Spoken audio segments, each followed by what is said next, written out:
Now we're going to take a look at some excerpts from Esperanza Rising, which we've been reading for a long time now. We're going to take a look at some excerpts and see how we can do this inferencing work with Esperanza Rising. So this is page 13. Esperanza's grandmother, whom everyone called Abuelita, lived with them and was a smaller, older, more wrinkled version of Mama. She looked very distinguished, wearing a respectable black dress, the same gold loops she wore in her ears every day, and her white hair pulled back into a bun at the nape of her neck. But Esperanza loved her more for her capricious ways than for her propriety. Abuelita might host a group of ladies for a formal tea in the afternoon, then after they had gone, be found wandering barefoot in the grapes with a book in her hand, quoting poetry to the birds. Although some things were always the same with Abuelita, a lace-edged handkerchief peeking out from beneath the sleeve of her dress, others were surprising. A flower in her hair, a beautiful stone in her pocket, or a philosophical saying salted into her conversation. When Abuelita walked into a room, everyone scrambled to make her comfortable. Even Papa would give up his chair for her. Okay, let's take a look at this question on the next screen. It says, page 13 states, when Abuelita walked into a room, everyone scrambled to make her comfortable. What does this detail show? Okay, it doesn't say explicitly or directly in the text why everyone does that, why everyone scrambles to make her comfortable, so we have to make an inference as to which one of these answer choices is correct. So let's think about it for a minute. What is the background knowledge that we're using? What is the evidence from the text that we just read that we're using? And why does that allow us to make only one of these inferences? 3 of these are not correct inferences, and 1 is a correct inference. So I'm going to give you a moment to think about it.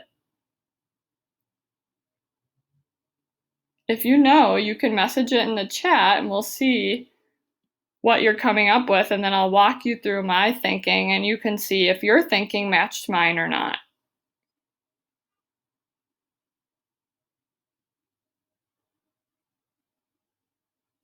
So here's what I was thinking. My background knowledge is that you should respect your elders, and that typically you do things like offering up a seat to someone and things like that as a sign of respect.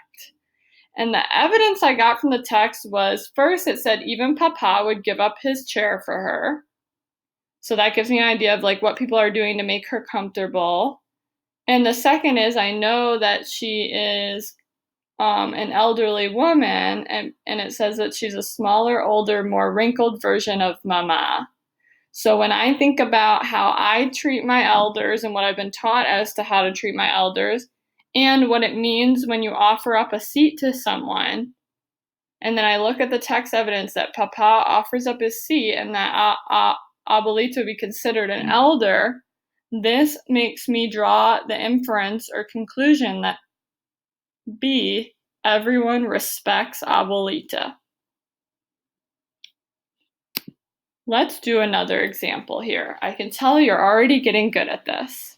This is page 103. Mama and Esperanza walked into the cabin. It had 2 small rooms. One half of the front room was the kitchen with a stove, sink, and counter, and a table and chairs. A pile of wood waited near the stove. Across the room was a mattress on the floor. The back room had another mattress big enough for 2 people and a tiny cot. In between sat a wooden fruit crate to be used as a night table, its sides touching each bed. Above was another small window. Mama looked around and then gave Esperanza a weak smile. Is this our cabin or Hortensia's and Alfonso's? Asked Esperanza, hoping that hers and Mama's might be better. We are all together in this cabin, said Mama. Mama, we can't possibly all fit. Esperanza, they will only give 1 cabin for each man with a family. There is no housing for single women. This is a family camp, so we must have a male head of household to live and work here. And that is Alfonso. Mama sank to the bed. Her voice sounded tired. He has told them we are his cousins, and if anyone asks us, we must say it's true. Otherwise, we cannot stay. We are next door to Juan and Josefina, so we can adjust the sleeping arrangements. Miguel will sleep next door with them and the babies, and Isabel will sleep here with Alfonso, Hortensia, and us. Miguel came in and set down their valises, then left. Esperanza could hear Alfonso and Hortensia in the next room talking about the camp office. Mama got to unpack and began to sing. Esperanza felt anger crawling up her throat. Mama, we are living like horses. How can you sing? How can you be happy? We don't even have a room to call our own. So here's what we have to infer here. The question's asking, why was Esperanza angry when her mother began to sing? It doesn't say why she's angry. It just says that she is. We have to make that inference. So we have to use our background knowledge, our text evidence to make an inference. So I'm going to give you a moment to see if you can make an inference and choose the correct answer and put it in the chat.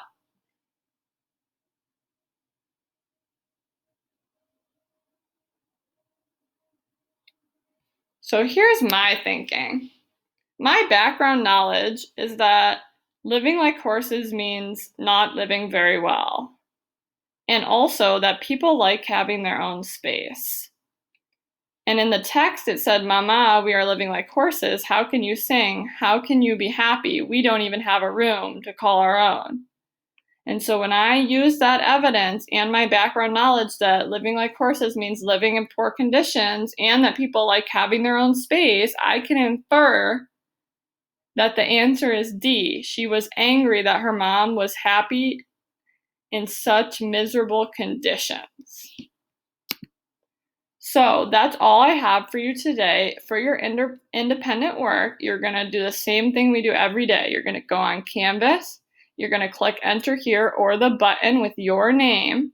You're going to click on Monday because today is Monday. Today's work is a pre-test over 3 standards, and I need you to take that test seriously. That tells me what you know and what you need to know.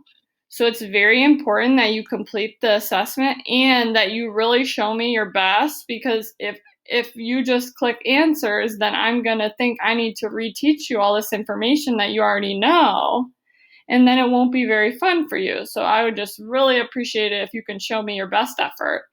And then once you're done with that, you are to make up any missing work if you have any. There are no small groups today. They're canceled all week. You get 20 minutes extra for independent work instead. So there's no reason not to get your work done this week because small groups are canceled. You get 80 minutes per day to do your work. So really use that time wisely. That's all I have for you today, students, and I will see you back here tomorrow.